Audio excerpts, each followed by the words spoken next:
Arratsaldeon, ongi etorriak guztiak, Auschwitz eta gero errepresentazioaren mugak saiora.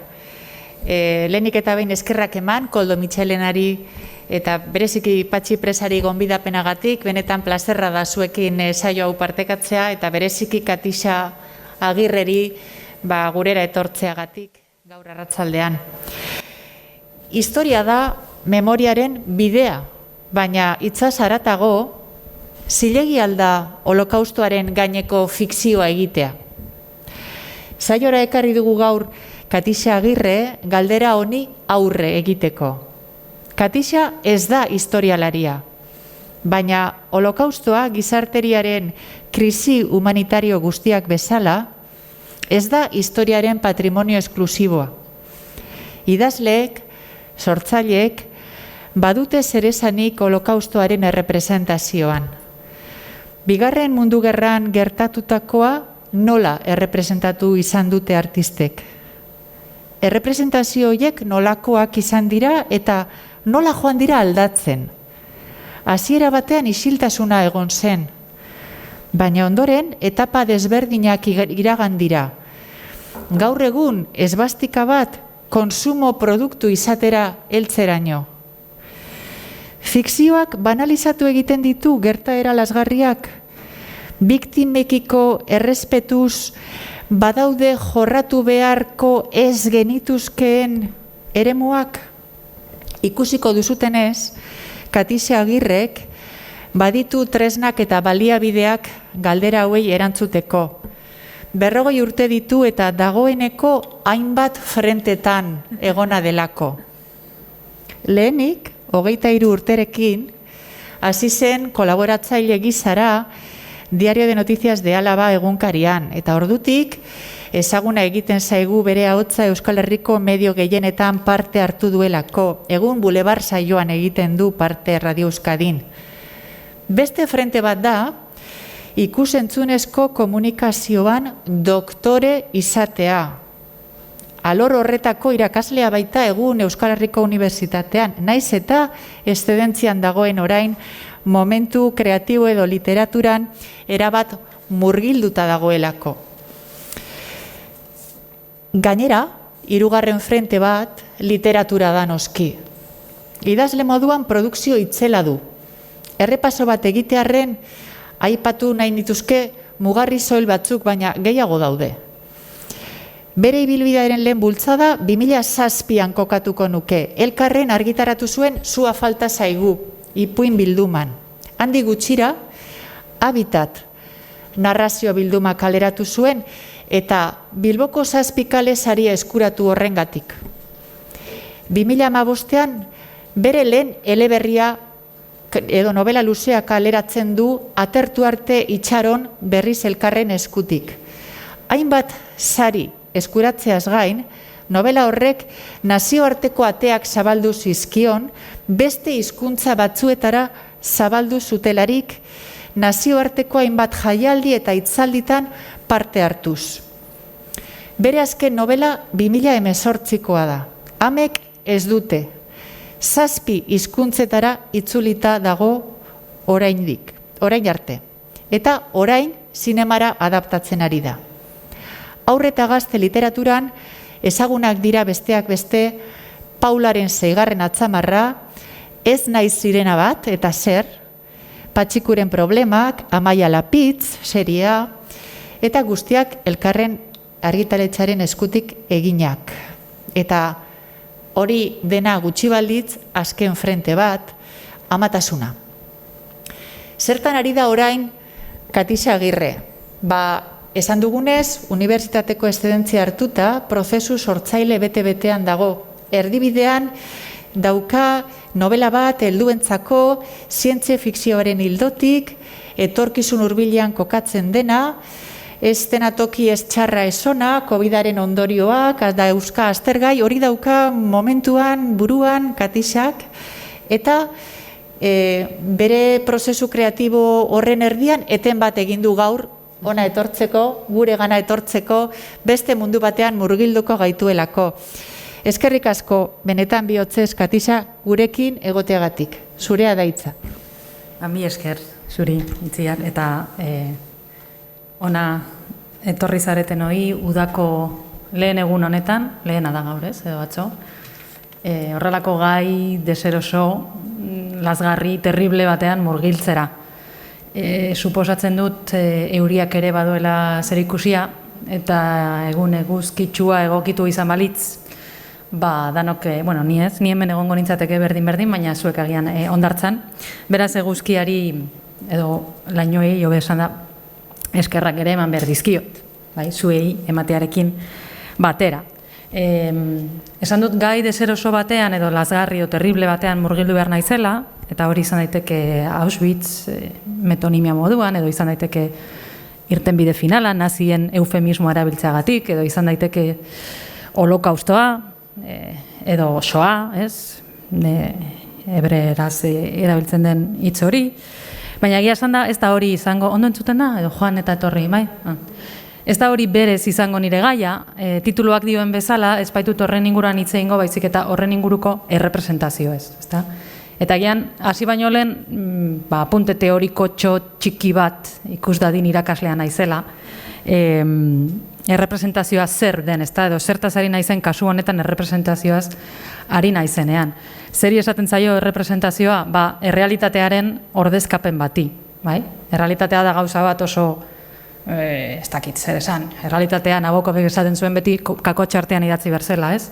Errealitatea da gauza amorfo hori, ez duguna ulertzen, inguratzen gaitu, badakigu, baina ezin dugu harrapatu, ez? Normalean, errealitatea harrapatzen dugu askoz hobeto bere errepresentazioen bitartez, ez?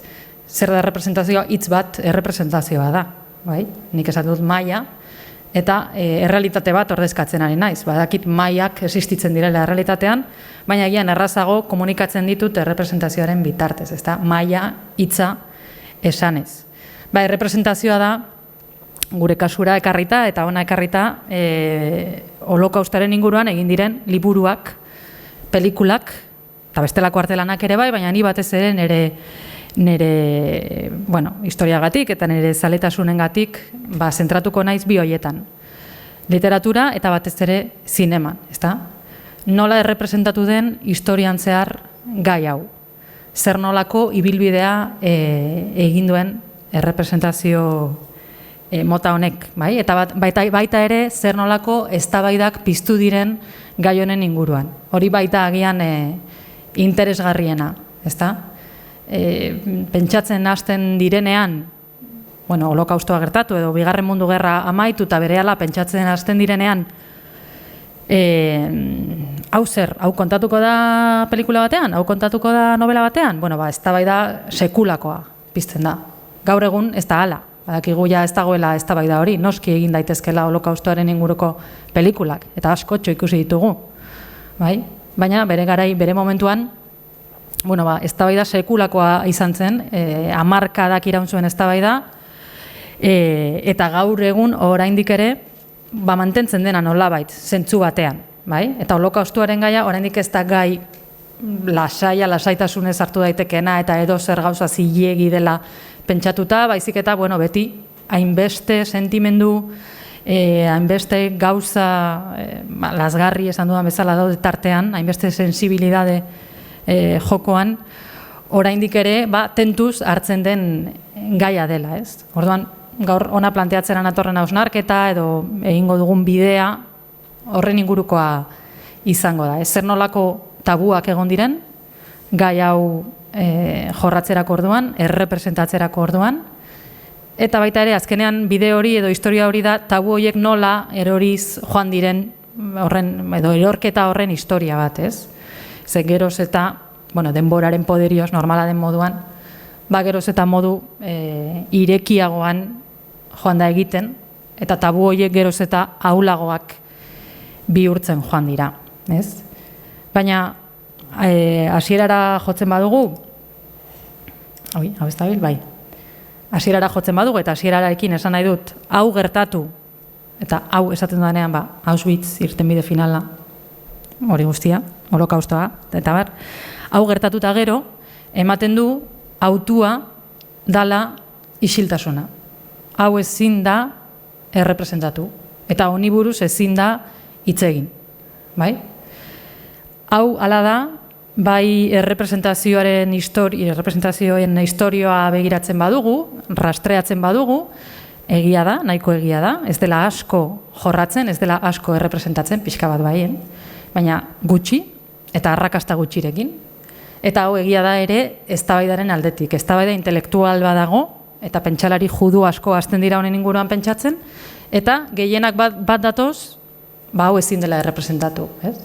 Eta hor badago figura importante bat, Teodor Adorno dena, Frankfurteko eskolako buruetako bat, berak esango du bere esaldi famatu hori pixka bat markatuko duena gai honen inguruko iritzi nagusia. Eta hori da, Auschwitz eta gero poesia idaztea, basakeria ekintza bada.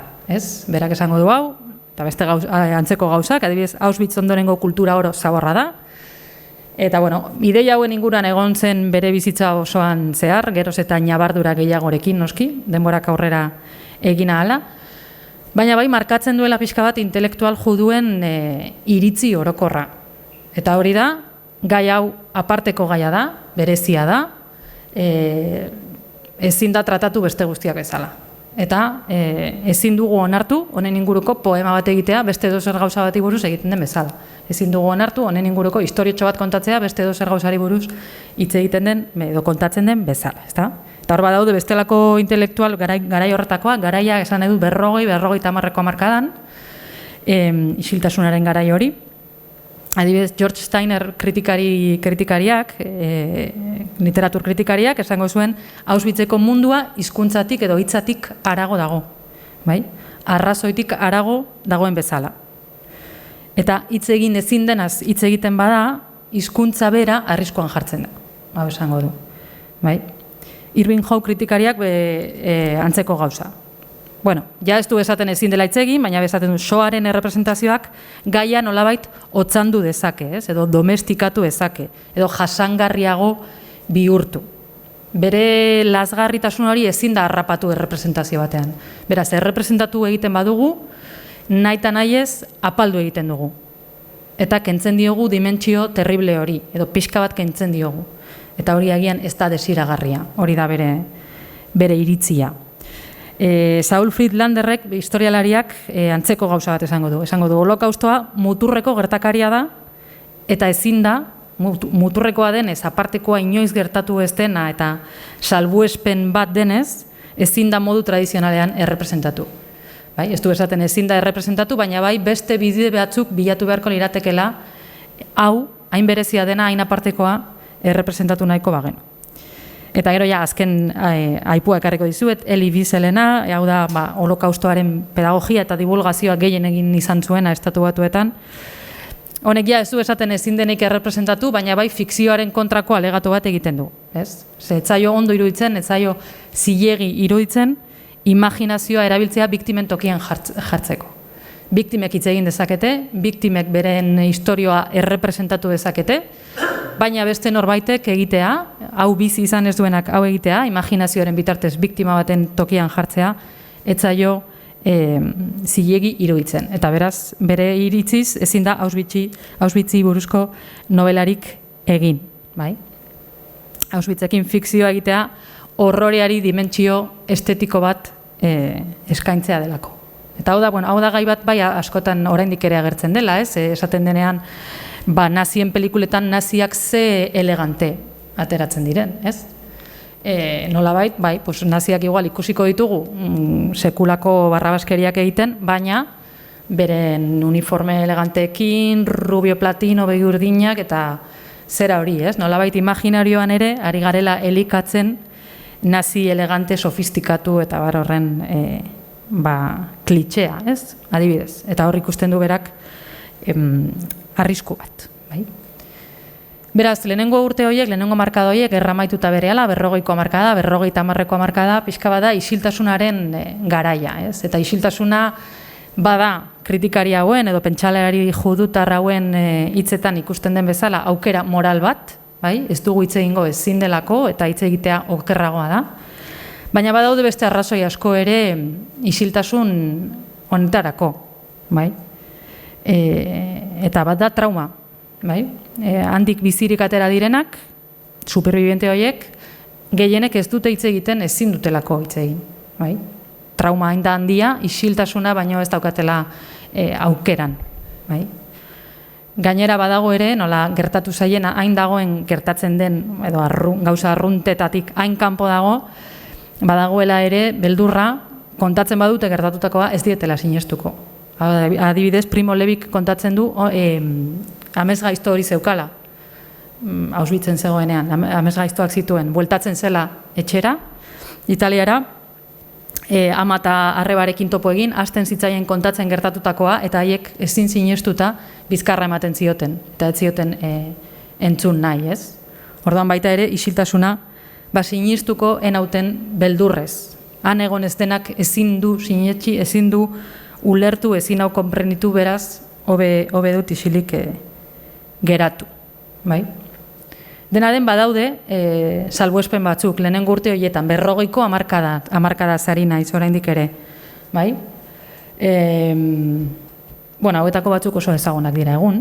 Bai? Beste batzuk ez hainbeste, L'Espécimen novela hau, nik ezagutu nuen, edo ezaguna egiten zait pixka bat, Marguerite Durazen pelikula horretan hemen zinemaldian estrenatu zen, azuk amaia ikusi duzu, La Douleur deitzen den pelikula, ez dakit ikusi duzuen, baina kontatzen da Marguerite Durazen senarra, Robert Antelme hau, nola dagoen hori, esparru batean, eta berak ez daki biziri dagoen, ez dagoen, sufrimendu handiko pelikula da, bizirik atera zen, eta liburu hori idatzi zuen, bere memoriekin bizirik atera eta bere ala, ezta?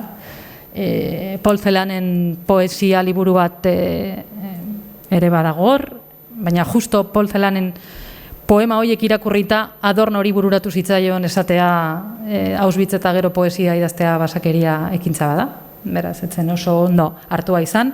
Eta badaude, hemen zerrenda honetatik edo hasierako eredu hauetatik, adibide hauetatik, bi liburu bai oso famatuak direnak, ezta? Eta bat da Primo Levirena, hau gizon bat bada, eta bestea Ana Franken diarioa, ezta? Baina, liburu hauek ez pentsa izan zirenik arrakasta idatzita berehala.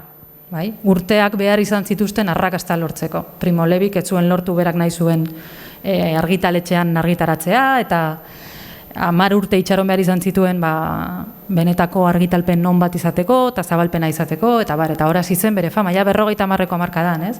Eta Ana Franken kasuan gauza bera. Bere aitak berehala publikatzea lortu zuen argitaletxe txiki batean, baina ez zuen arrakasta handirik izan, gero ja Estatu Batuetara salto egin zuen, eta han 50ko hamarkadaren erdialdean antzerki bat egin zen hor Broadwayen, eta han ja arrakasta izan zuen, eta antzerkitik zinemara pasa zen, 59an, ez zuena izugarrizko arrakasta izan, pelikulak, gaur egun ez da asko gogoratzen. Baina Oscar bat edo beste irabazi zuen, eta ja handik aurrera ja 60ko hamarkadan, orduan ja bai, Ana Frank ja mundu osora zabaltzen da, mundu guztiak ezagutzen du, eta bere izena oraindik gogoratzen dugu, eta oraindik irakurtzen dugu, ezta?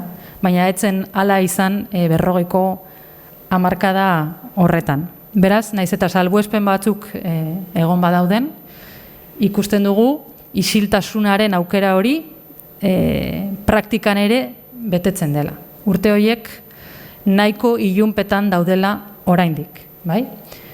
Eta zinemari buruz ari bagara, nahiko antzeko kasua topatzen dugu, bai? Zinemak badu beste funtzio bat, eta hori da dokumentatzearena, ez? Eta oso argi ikusten dute aliatuek, sartzen direnean kanpoetan, eta erakutsi nahi dute munduari zer gertatu den, eta gero epaiketak egongo dira, eta Nurembergen frogak aurkeztu behar dira, eta bar.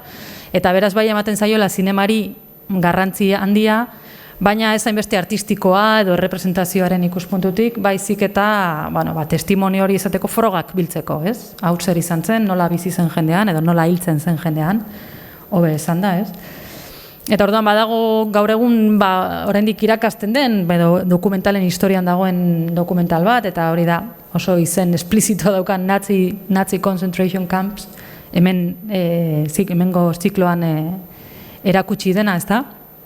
Eta, oso modu transparentean eta zuzenean erakusten duena zer zen hori, ez? Nola zegoen jendean, zer nolako egoera tamalgarrian, eta zer nolako mailetara iristen zen krudeltasuna, ez?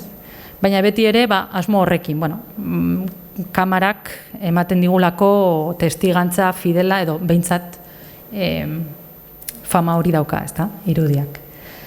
Fikzioaren aldetik badaude salbuespentxo batzuk, baina ez asko, eta gainera pelikula poloniarrak dira, esan nahi dut ez direla Hollywoodeko pelikulak mundu osoan eragina izango dutenak, eta uste dut ere zikloan Wanda Jakubowska, gaizki esango du segurenik, Jakubowska, azken etapa, ez? Pelikula hori dago, fikzioa dena berez, baina Wanda zuzendariaren bizipenetan oinarrituta dagoena, ezta? Eta baduena kutsu dokumental hori, Auschwitzen bertan grabatuta dagoelako, eta bar, ez? Eta Polonian ere, urte berean, 48an, badago beste fikziozko pelikula bat, Border Street deitzen zaio inglesez, Varsoviako getoari buruzkoa, bai? Eta bertako juduen zera, egoerari buruzkoa, bai? Dena den urte hauetan, 40-50ko hamarkadan gertatzen da gauza bat, eta hori da holokaustoa bera, nola esan, ez dela ezagutzen. Osa, holokaustoa hitza bera ez zen erabiltzen, edo ez zegoen zabalduta, bai? Eta hori ikusten da Nazi concentration camps honetan adibidez ikusten da, hitz egiten denean biktimei buruz edo superbibientei buruz, ez dutela inoiz judu hitza aipatzen. Hor ez dago judurik, hor daude italiarrak, frantsesak, poloniarrak, beti nazionalitatearen arabera klasifikatzen dira preso, bertan atxilo daudenak, ezta? Eta honek, bueno, asko esaten du garai horren inguruan, eta nola etzen ulertu bere magnitude osoan gertatutakoa, bai? Pentsatu behar dugu, Bigarren Mundu Gerra dela, inoizko gerrarik handiena, ezta? Kristorenak eta gertatu direla, eta beraz, bueno, juduak hilituztela, beste hainbeste hil diren bezala, ez? Errusiako frontean, edo Japonian bota diren bomba nuklear horiek, alegia, gertatu dira gauzak inoiz gertatu ez direnak, kualitatiboki eta kuantitatiboki gerra horretan, ez? Eta ematen du juduen suntsitze programatu eta sistematiko hori, ez dela nabarmentzen gertatu diren gauza lazgarri horien guztien artean, bai? Eta orduan, urte horietan badago lan bat ere, holokaustoa zer den, holokaustoa hitza bera erabiltzen hasteko, badago lanketa bat urteetan zehar ematen dena, bai? Eta orduan, denborak aurrera egiten du, lan divulgatibo hau ematen da, gertatzen da ere gauza bat importantea 60ko hamarkadaren hasieran, eta hori izango da Eichmannen baiketa eta epaiketa, eta hor bai ikusten dugula medioetan gehiago hitz egiten dela zer izan den irtenbide finala deitzen den gauza hori, ez? Eta izan da, Europako judu guztiak suntsitu nahi ditugu, bai? Milioika pertsona suntsitu nahi ditugu, eta iaia lortu dugu. Eta iaia egin da, ezta? Milioika pertsona sistematikoki desargerraraziak, akabatuak, jaio direlako, gainera ez da kontu erligioso bat, ez da erligio bat dutelako, hizkuntza bat dutelako, ez da kontu genetiko, arrazista, puro bat, ezta? Eta horrela ulertarazteak denbora eskatzen du.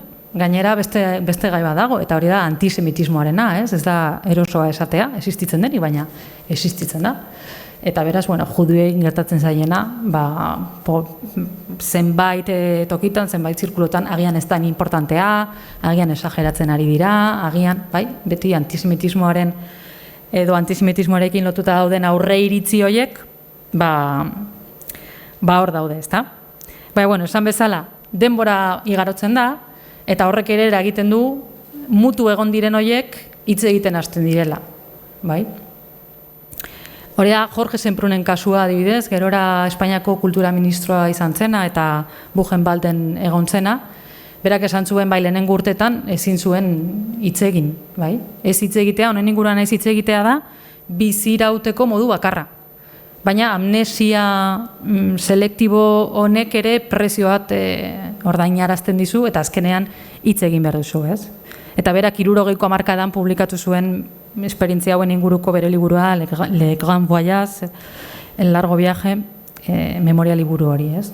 Eta bera bezala, beste hainbeste. Hor badago, ja, pasadirenean 15-20 urte, trauma hori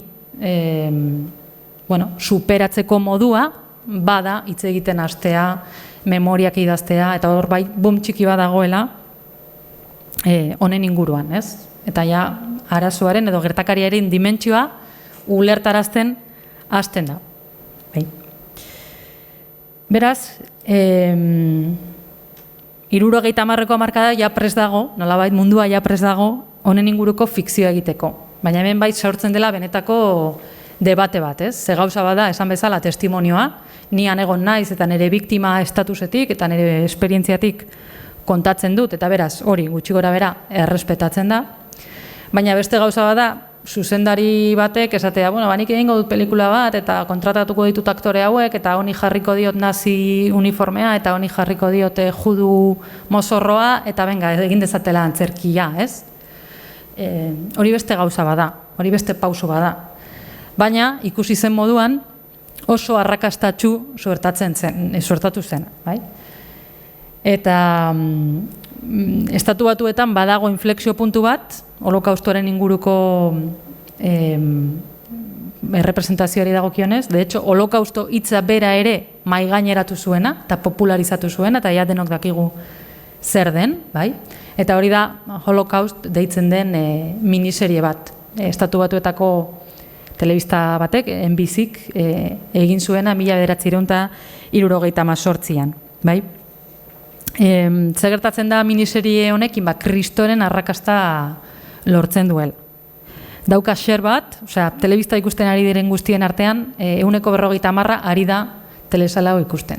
Hauek dira gauzak garai horretan gertatzen zirenak, ez zegoelako, telebista bakarrik zegoelako, ez zegoen beste aukerarik, eta orduan mundu guztia zegoen telebista ikusten. Baina, ere, kanal asko zeuden, eta pertsonen erdian, ikusleen erdia, hau ikusten ari zen. 120 milioi pertsonek ikusten zuten lehenengo emisioan. Gero ja Europan emititu zen, eta bar. Kristoren arrakasta izan zen, baina suposatu zuen ere, ia lehenengo aldiz horrelako mainstream produktu bat, bere mainstream tasunaren ezaugarri guztiekin holokaustoaren gaiarekin. Eta mainstreamaren ezaugarriak esan nahi dut, orain ikusiko dugu, serie honen hasiera, eta nola izan zitekeen beste edozein telenovelaren hasiera. Hau izan zitekeen Dallas, edo Falcon Crest, edo Bonanza, garai horretako telesail mitiko horiek, kode estetikoei dagokionez oso antzekoa. Lo único, gaia holokaustoa zela, eta hor bi familia zeudela, eta batzuk juduak ziren, beste batzuk naziak ziren. Ahí está, ¿No crees que ha llegado el momento de salir y recorrer mundo?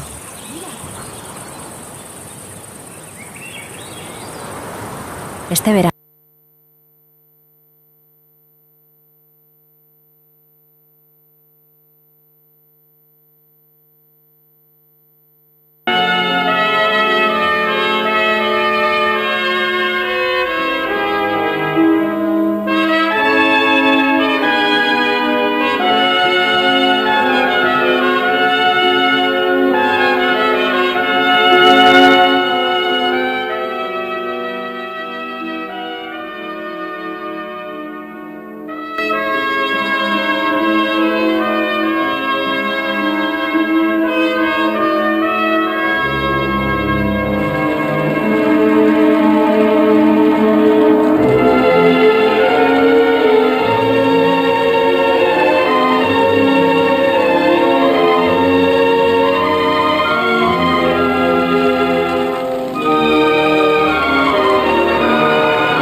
ikusten duzu bezala,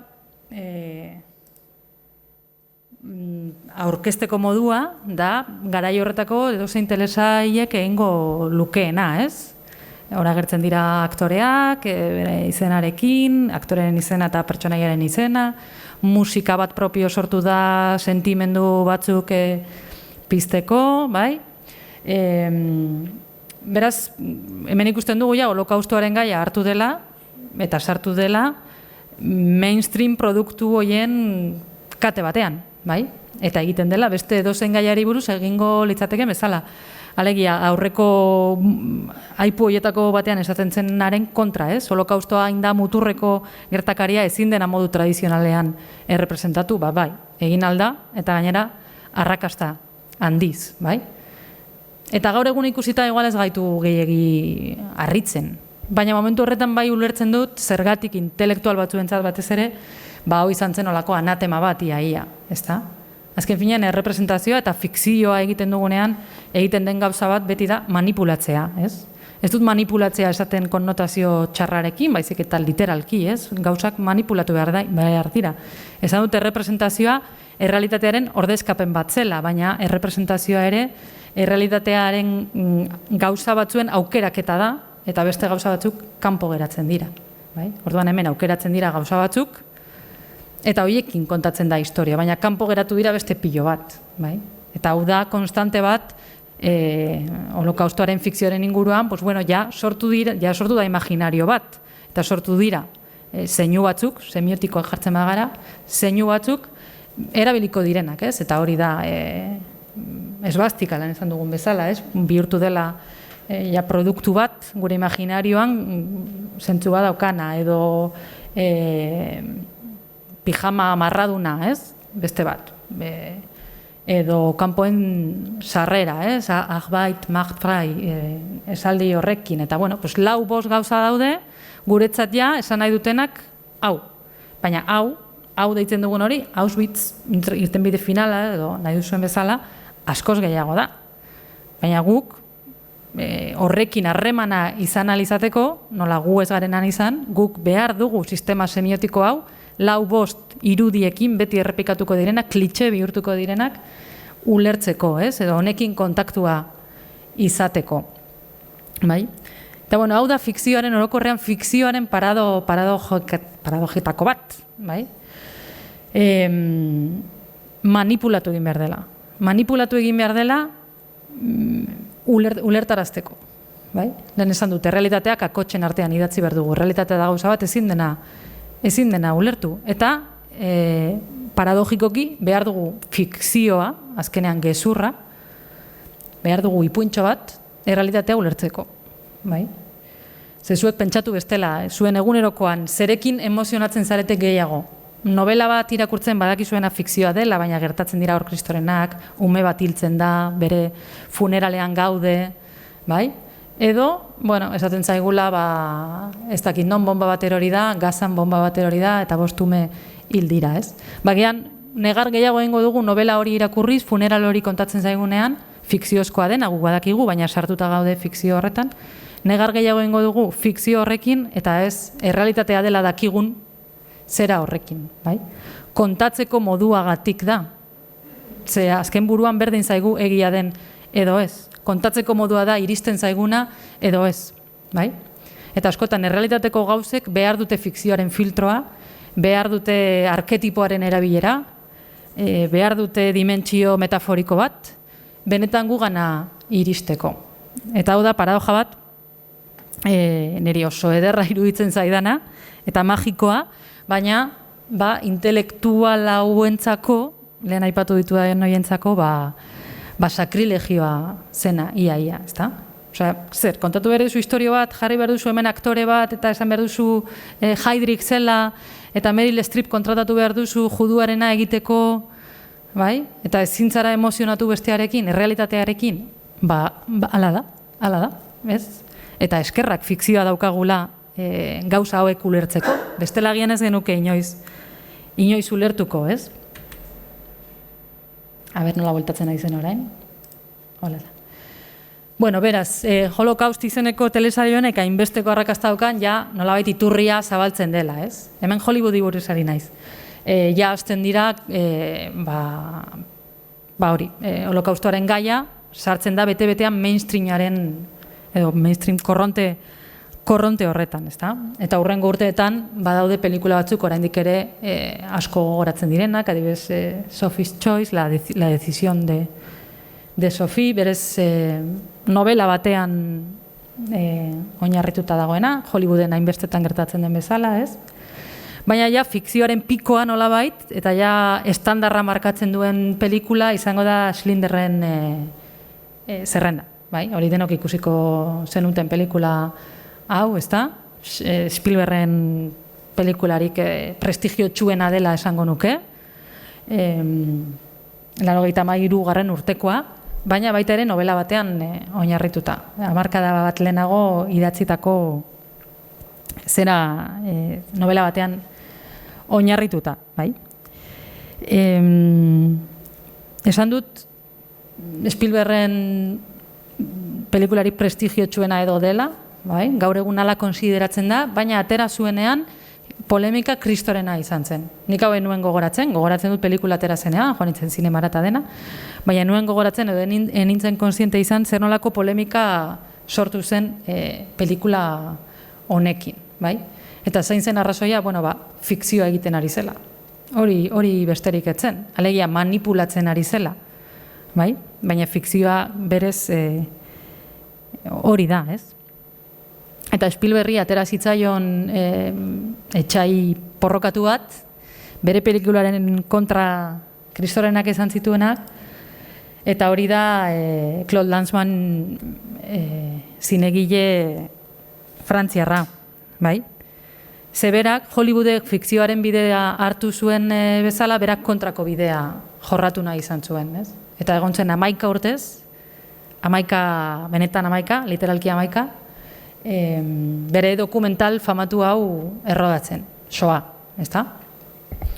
Hain famatua, ezen Shoah hitza ere popularizatu zuen, bai? Holokausto, miniseriak holokausto hitza popularizatu zuen bezala, Shoahak, oraindik ere, Frantzian nik uste gehiago erabiltzen dela Shoah, eta ez hainbeste holokaustoa, bai? Eta zein da Lanzmannen apostua Hollywood bete-betean fikzioan sartzen ari den bitartean, eta Meryl Streep hor daukagun bitartean hainbat pelikula egiten gaiaren inguruan, bera berriro ere itzultzen da hasiera puntura, eta hasiera puntura da testimonioa, bai? Testimonio hutsak. Joaten da gauza gertatutako tokietara, baina gaur egun dauden bezala. Ez du erabiltzen ez artxibozko irudireik, ez ezer. Da, gaur egun nola dauden paisaia horiek, Poloniako paisaia horiek, eta zer kontatzen dioten handik bizirik atera zirenak, ez dira bakarrik superbibienteak pelikula honetan, tipo desberdinak agertzen dira, batzuk dira inguruan bizi ziren poloniarrenak, batzuek nazientzako lan egiten zutenak, edo elkartrukeak egiten zituztenak, bai? Baita ere laguntzen, kanpoen barruan laguntzen zuten juduen testimonioak daude, eta bar. Orduan, nahi nuen ikusi justo pizkatxo bat, ikus dezagun, baina, klaro, nahi nuen ere jarri, hori, postuta astu zaidala. Ez, hori da. Nahi nuen konparatu pizkatxo bat, Spielbergen pelikula, eta Shoaharen zati bat ikus dezagun ze bi apostu desberdin eta erradikalki kontrajarriak diren. Hau da trailerra, besterik gabe ikusiko dugu Schindlerren zerrendaren trailerra. Hoy es un día histórico. El día de hoy será recordado. En años venideros, los jóvenes preguntarán con asombro acerca de este día. El día de hoy hará historia y vosotros seréis parte de ella.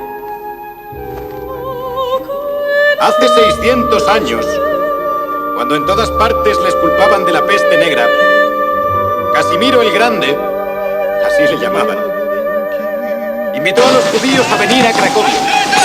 Vinieron, trajeron sus pertenencias a la ciudad, se instalaron en ella, se afianzaron y prosperaron. los negocios, la ciencia, la educación, las artes. Llegaron sin nada. Sin nada. Y florecieron. Durante 6 siglos ha habido una Cracovia judía. Pensadlo bien. Esta noche, esos 6 siglos serán solo un rumor. Nunca ocurrieron.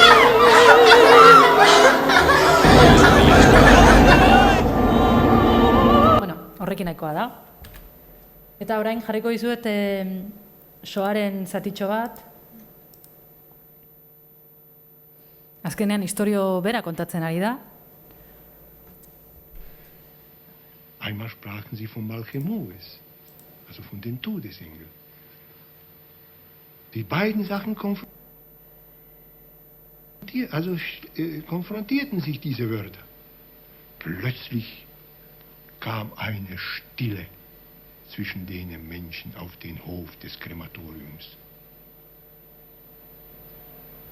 Und diese viele Augen guckten auf dem flachen Dach des Krematoriums. Und wer stand da? Aumeier, der SS, der Chef der politischen Abteilung Grabener, Untersturmführer Hössler. Und da sprach zu der Menge Aumeier: Ihr seid hergekommen, um zu arbeiten für unsere Soldaten auf dem Front kämpfen. Und wer arbeiten kann, dem wird es gut gehen. Plötzlich hat man gesehen, dass in den Menschen wieder ein bisschen Hoffnung gekommen ist. Das könnte man also ganz andeutlich spüren. Den Henker ist es wahrscheinlich gelungen, der erste Schritt. Oh, da sah es, dass es so geht. Da fing an wieder Grabener zu denen Menschen sprechen. Wir brauchen Maurer, wir brauchen Elektriker, wir brauchen alle Facharbeiter. Und da nahm sich das Wort wieder der Hössler und guckt so in der Menge und seht so einen kleinen Mann. Noch heute sehe ich in meine Augen. Was sind Sie vom Beruf? Der Mann sagt: Herr Offizier, ich bin ein Schneider. Sie sind ein Schneider. Was für ein Schneider sind Sie? Ich bin ein Herrn. Nein, ich bin Herrn, sowohl auch ein Frauenschreiner. Wunderbar. Solche Menschenfrauen brauchen wir in unseren Ateliers. Weiter guckte er, wandte sich auf eine Frau. Er sprach sie an: Was sind Sie vom Beruf? Krankenschwester, sagt diese Frau. Oh, wo, das brauchen wir, Krankenschwester, für unsere Krankenhäuser, für unsere Soldaten. Wir brauchen alle. Nur ihr müsst euch jetzt ausziehen, weil ihr müsst desinfiziert sein. Wir müssen für eure Gesundheit sorgen. Wie ich sie gesehen habe, sie schienen mir beruhigt zu sein. Sie waren glücklich, dass man ihnen zugesagt hat. Und sie fingen sich an auszuziehen. Auch wenn sie gezweifelt haben. Wenn man leben will, muss man hoffen.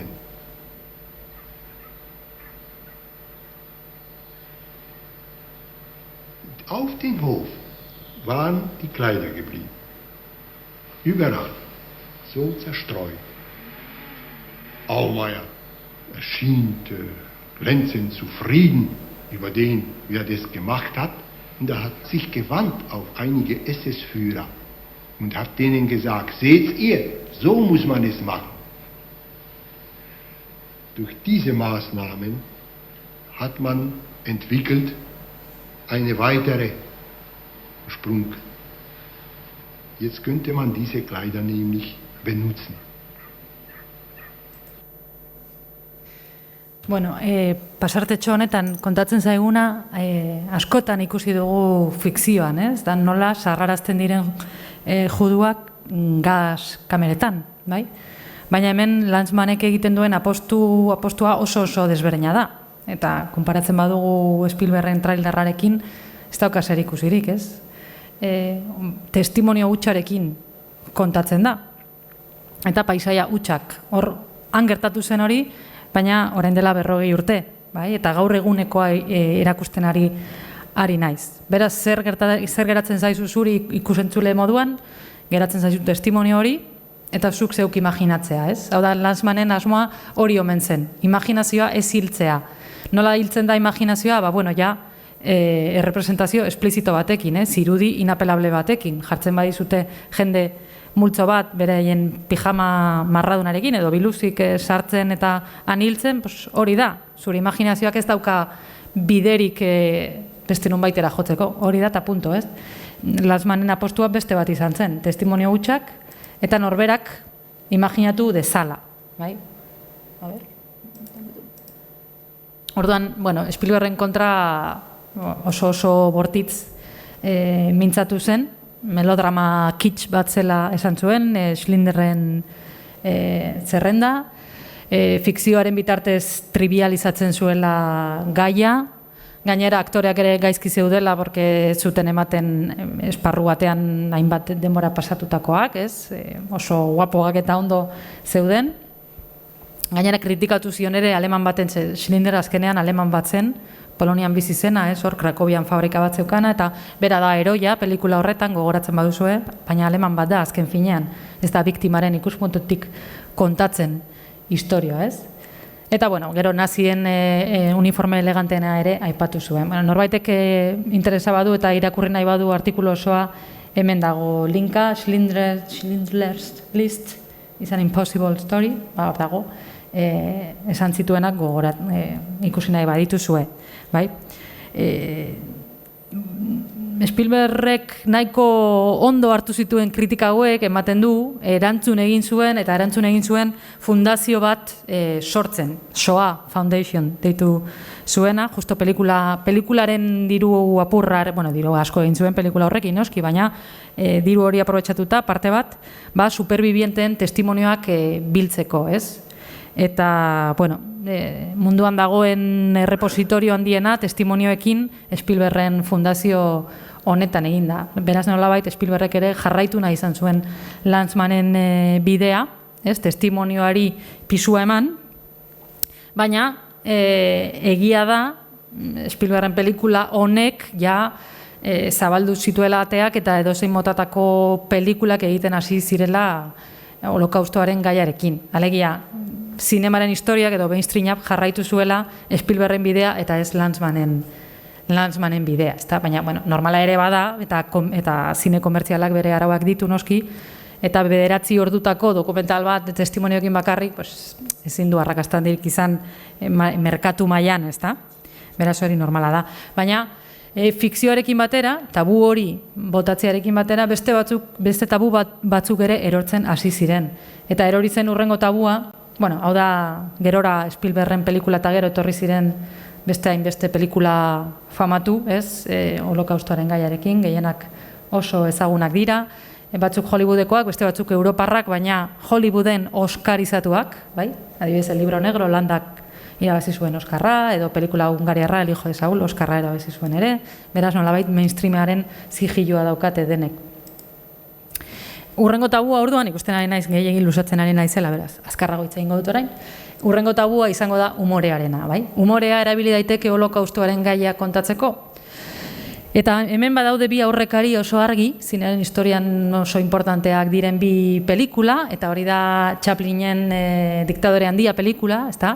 Pelikula zoragarri hori, Chaplinek hitz egiten duen lehenengo pelikula da, bai? Ja badira 10 urte zineak soinua daukala, baina Chaplinek eusten dio zine mutuari, 10 urtez, eta oraindik arrakastarekin Chaplin delako, bai?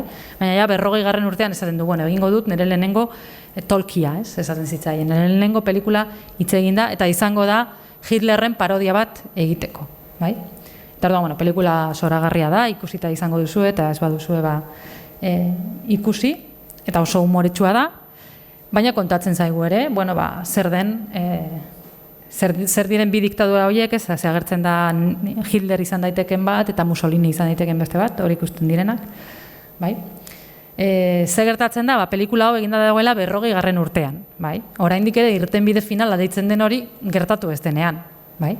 Hombre, urteak dira juduak jasarriak direla, eta urteak dira esparruak existitzen direla, baina oraindik ez da erabaki judu guztiekin amaitzea, hori 42. urtean gertatuko da, ezta?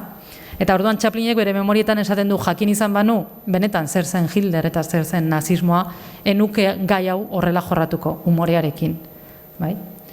Eta bestea da, Ernst Lubitschen To Be or Not To Be, pelikula komedia zoragarri bada, Hitler, antzerki talde batek protagonizatua, eta hor aktoretako bat Hitlerrez mozorratzen da, eta horrelako satira bat ere badago, noski, bere ingurukoa, Hitlerren ingurukoa, baina berriro ere hau dana holokaustoa gertatu aurretiko pelikulak dira, bai?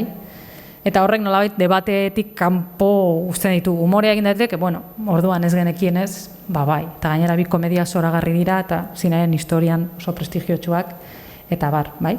Baina benetan mainstreamaren baitan humorea erabili zuen lehenengo pelikula, hau eta gero, aurrekari hauek eta gero, izango da La Vita Bella, bai? Gogoratuko duzuena, Roberto Benignirena.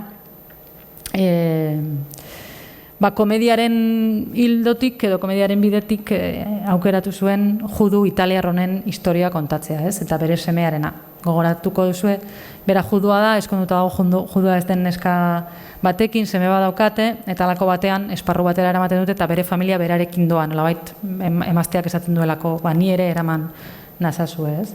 Eta orduan, protagonista geratzen da umearekin, eta umea babesteko edo kontatzen dio ipuin bat, eta esaten dio hau dela jolas bat, eta egin behar duzuna da eskutatuz, gizon gaiztoek ikusten bazaituzte puntuak galduko dituzu, eta irabazten badugu joko hau, azkenean tanke bat irabaziko du. Gogoratzen duzu, ez? Pelikula hau oso arrakastatsua izan zen bere garaian, Oskarra ere jaso zuen noski, bai? Eta,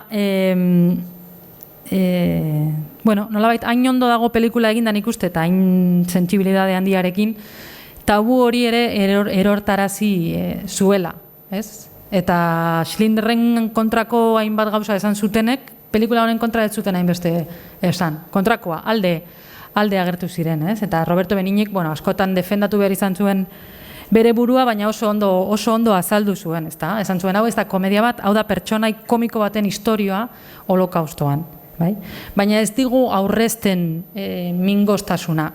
Bera azken fina, spoilerra ingo dut barkatu, baina pentsatzen dute ikusita izango zuela, bera azkenean hile egiten da. Bai, hile egiten dute kameratik kanpo, dena umearen ikuspuntutik kontatuta dago, baina, eta hor, azken gif horretan, hori da bere azken momentua, eramaten dute hor pareta baten atzekaldera, eta han entzuten da bakarrik tututututu, eta gero nazia bakarrik ateratzen da, bai?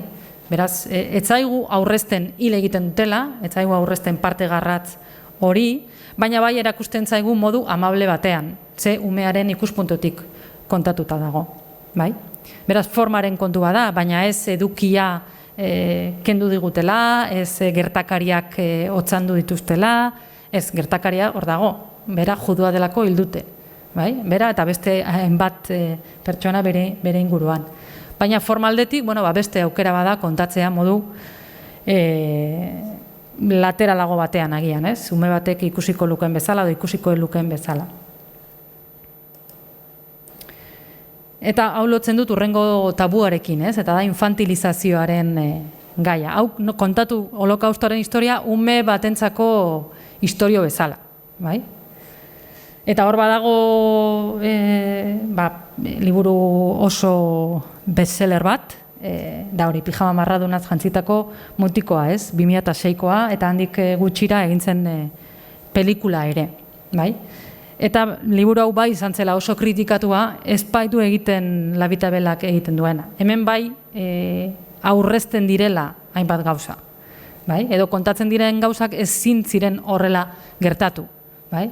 Ez dakit ezagutzen duzuen historia, baina hau da ume judu bat Auschwitzen dagoena, marradun pijama daramana, eta nazi baten semea, nazia dago hor lanean, eta bere familiarekin, han bizi ziren bakizu, erakusketa ikusi baduzue oso ondo erakusten da hori, ez? Nola bizi ziren naziak inguruan, nola bizimodu normala egiten, asteburu pasa, bere haien bazkariak eta bere haien festak.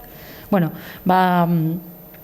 behi umeak, bata judua, bestea naziaren semea, topo egiten dute esiaren albo bakoitzera, ez? Eta hori hasten da lehenengo gezurra edo gezurra asko. Ze umeak adibidez Auschwitzen ez zuten bizirauten, bai? Iritsita berehala gaseatzen zituzten, eta hori labita belan ikusten da. Horregatik aitak esaten dio umeari eskutatu behar dela, bai? Hemen ez dakigu zergatik, baina bera bizirik dago, eta ez bakarrik biziri, baizik eta libre dabilela kanpotik eta eser daiteke hor lagunarekin hizketan aritzera egun guztietan, ez? Orduan, bueno, egia da amaieran ere biak hiltzen direla, hori ez zaigu aurrezten, baina ezinezkoa den egoera bat planteatzen da, Auschwitzen ezin zen horrelakorik gertatu, ez? Eta hona ekarri dut beste liburu bat, eta hau ekarri dut bakarrik nire apetagatik, porque hau da nire haurtzaroan agian gehien gustatu zitzaidan liburua, eta gainera gai honekiko interesa ere piztu zidana, gaur eguneraino irauten didana, ez? Eta da nik gazteleraz irakurri nuen, cuando Hitler robó el conejo rosa, Judith Kerrek idatzitakoa, bere memorietan oinarrituta. Hau ere umentzako istorio bada, baina, esan bezala, ez zaigu aurrezten garraztasuna, bai? Hemen kontatzen da, Berlinen bizi dira, eta nola hasten diren, beren lagun, senide, juduek arazoak izaten, bai? Eta nola haiek ihes egin behar duten. Ez zaigu dena kontatzen, umearen ikuspuntua delako, umeak bakarrik kontatzen du, berak dakiena, beraren gana iristen dena. Baina ez dago gezurrik, pijama marradunez jantzitako kasuan bezala, ez? Ez dago gezurrik, badago garraztasuna, badago gauza lazgarririk, ez dago dena, baina dagoena egiazkoa da. Beraz, nik uste dut infantilizazioa edo umearen ikuspuntua erabiltzea, edo umeentzako historiak egitea zilegi dela, noski, agian zilegi ez dena, edo, nire hain ondo iruditzen ez aidana da gezurrekin aritzea, ez? Umeek dena soportatu dezakete, eta umeek eskertzen dute bizitzaren alde iluna ere beraien gara iristean. Nik eskertu nuen bezala liburu hau irakurri nuenean, ez? Jakitea, ostras, zen nolako haurtzaroa, ze zaila, ze injustoa umeek hartu dezakete, bai? Ez edozein modutan noski, ez gorearekin, baina badaude moduak umeengan iristeko, eta, gezurra ez du zertan izan behar modu horietako bat, bai? Beraz, hau beste tabu bat superatu dena. Eta azken tabua, eta honekin ja amaituko dut, izango da erotismoa erabiltzea holokaustoa errepresentatzeko, bai? Hau da agian noski, arantza txuena edo, baina egin izan dena, bai? Alde batetik egiten da Europako zinema prestigiotsuenean, autore zineman, ez? Eta hor badago Pasoliniren Salo, ez?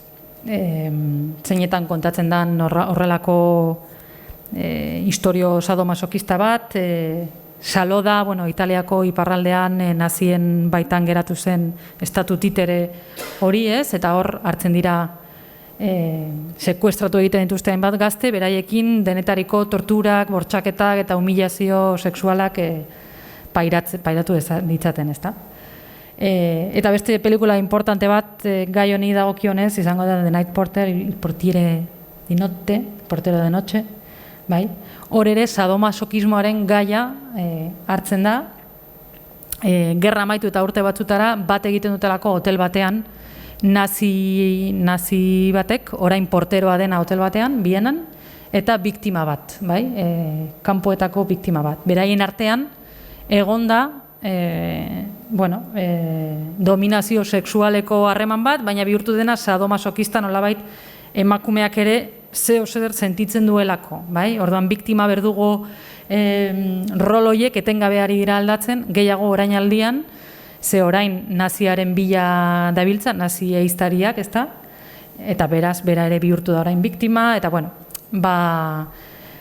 turbulentzia sexual horien barnean, biktima berdugaren arteko nahasketa, bai? Beraz, oso aldenduta, aurretiko fikzioa, edo gerora ere etorriko zen fikzio horretatik, zeinetan juduak beti diren biktimak, naziak beti diren berduak, hemen sexuaren bitartez dena nahasiago geratzen da. Neukan klip bat honen inguruan, baina gehiegi luzatzen ari naiz, eta nahiago dut kontatu, hau ere, joera hau, erotizazioarena, holokaustoa eta erotizazioa, are urrunagora heldu dela ere, batez ere 70ko hamarkadan, eta batez ere Italian, ezta? Eta sortu egin zela genero bat propio, pelikula erotikoak holokaustoaren edo kontzentrazio esparruen baitan, ez? Eta hau da ja genero bat berez, Nazi exploitation izenekoa, pelikula hauek guztiak existitzen dira, pelikula hauek guztiak filminen daude, ikusi nahi badituzue, kuriosidadez. Eta berriro ere, sadomasokismo tropo horretaz edaten dute, bai? Hor, gehienetan dago nazi emakume bat, esparroak zaintzen, eta egiten duena biktimekin, sexualki erabili, beraiekin esperimentuak egiteko, edo besterik gabe humilatzeko, dominatzeko, eta bar, ez? Orduan hau da gauza bat ematen dena momentu historiko konkretu batean, 70ko hamarkadan, Italian, Europa barnean izango da zentsura gutxien pairatzen ari den herrialdea momentu horretan, beraz askatasun hori badago. Baita ere hasiera VHS-en edo bideoen hasiera da, pelikula hauek ez dira zinema aretoetan modu komertzialean estreinatzen, baina bai daukatela zirkulazio handia bideoen bitartez, ez? Eta azkenean, exploitation deitzen diren genero hauek guztiek gauza bera egiten dute, morbo batetik edan, bai? Baina morbo hori existitzen delako gizartean, bai? Eta gai honen inguruan morboa baldin badago, edo hainbat taburen menpe egon badago, normala da balbula bat, eskape balbula bat egotea ere, eta horrelako produktuak ateratzea, ez? Nolabait gizartean dagoen morbo hori esplotatuko duena, edo egarri horri edaten emango diona, ezta? Baina hau harrigarria baldin bazaizue, ez dakit, igual ez zaizue harrigarria, niri pixka bat bai. Hau harrigarriagoa da Israelen gertatutako fenomeno bat, hau literaturaren esparruan gertatzen da, eta dira novelatxo hauek kioskoetan saltzen ziren novelatxo merke hoiek gai honekin ere bai? Holokaustoaren erotizazioa. Honek ere izen badauka, estalak deitzen zaio generoari, eta esan bezala Israeleko fenomeno bat da. Israelen 70ko hamarkadan, berriro ere Eichmannen epaiketa horren inguruan, nolabait piztu egiten du berriro gaiaren inguruko interesa, hemen ja pentsatu behar dugu beste generazio bat sortu dela, 70ko hamarkadan, ja ez da bakarrik bizira ondutenak, baizik eta hauen seme-alabak, eta nola hainbesteko isiltasuna egon den gaiaren inguruan, nola hainbesteko tabua eraiki den holokaustoaren gaiaren inguruan, iristen da generazio berri bat, gaztetxoak, 15 urtekoak, imaginatu, ez? Nahi dutenak jakin, zer izan den, edo nahi dauzkatenak, kuriositate handia daukatenak gaiaren inguruan, eta kuriositate handia ere sexuaren inguruan, bai? Eta bi gauza horiek, zer izan zen holokaustoa, zer pairatu zuten nire gurasoek, gehi trama sexualak, zeinetan naziek bortxatu egiten dituzten juduak eta bar, juduak ez ziren, hasiera batean behintzat ez ziren, horrelako produktuak sorrarazten dituzte, bai? Gainera, novela hauek kuriosoa da, pseudonimoekin idazten ziren, noski, ez izenez idazten ziren, eta beti imitatzen itzulpen bat, ez? Hau estatu batuetatik etorri izan balitz bezala. Hau idatzi du John Hendricksek, bai? Eta etzen egia, John Hendricks ezen existitzen, bai? Israelen idatzitakoak ziren, gero jakintzen nortzuk ziren, gutxi batzuek idatzi zituzten, 60 bat novela urte gutxietan. Gero berehala debekatu zen, eta bakarrik geratu da merkatu klandestinoan esku pasatu diren novelen gisara, bai? Baina, nik uste dut ulertu behar dela, tabu horren ifrentzu bezala, ez? Tabua dagoen toki guztietan egongo da tabu hori subertitzeko, edo tabuaren azpian zer dagoen jakiteko irrika hori, ez? Eta beste muturrera joateko. Hau ezin dela, honetaz ezin dela hitz egin, hau sakratua dela, goazen buelta matera, eta beste muturrera eramatera kontatzen nazi hauen sexu balentriak, ez da? Bueno, beraz, tabuaren kontrako alegatu batekin amaitu nahiko nuke, hori zen nire asmoa. Eta topatu dut honen arira, El hijo de Saúl pelikula horren zuzendaria izan zen Laszlo Nemesek esandako gauza bat, uste dut nahiko ondo labur biltzen duena, kontatu nahi izan dudana, edo representazioaren inguruan izan dezakedan nik pertsonalki iritzia. Eta hori da, erakusten duzun edozen irudik, berak esaten du, erakusten duzun edozen irudik, errealitatea gutxiesten du, bai? Errealitatea ezin delako berez errepresentatu, beti gutxietxi egin beharko da, errepresentazio prozesu horretan beti galduko da zerbait, ezta? Baina ezer ez erakustea, ignorantzia modu bat da, eta errudun bihurtzen zaitu. Beraz, bai, onar dezagun fikzioaren bitartez, errepresentazioaren bitartez, zerbait galtzen dela, baina ez badugu errepresentatzen ondorioak okerragoak dira. Ignorantzia da, isiltasuna, tabua, zerbaiti bizkarra emanda bizitzea, negazioa, bai? Eta horrek ez du ezer onik ekartzen epe luzean. Beraz, hori izango litzateke nire azken hausnarketa, eta zuei ematen dizuet hitza, zeo zer komentatu edo galdetu edo egin nahi baduzue. Eskerrik asko, Katixa, nik uste dut oso ibilbidea aberatsa izan dela.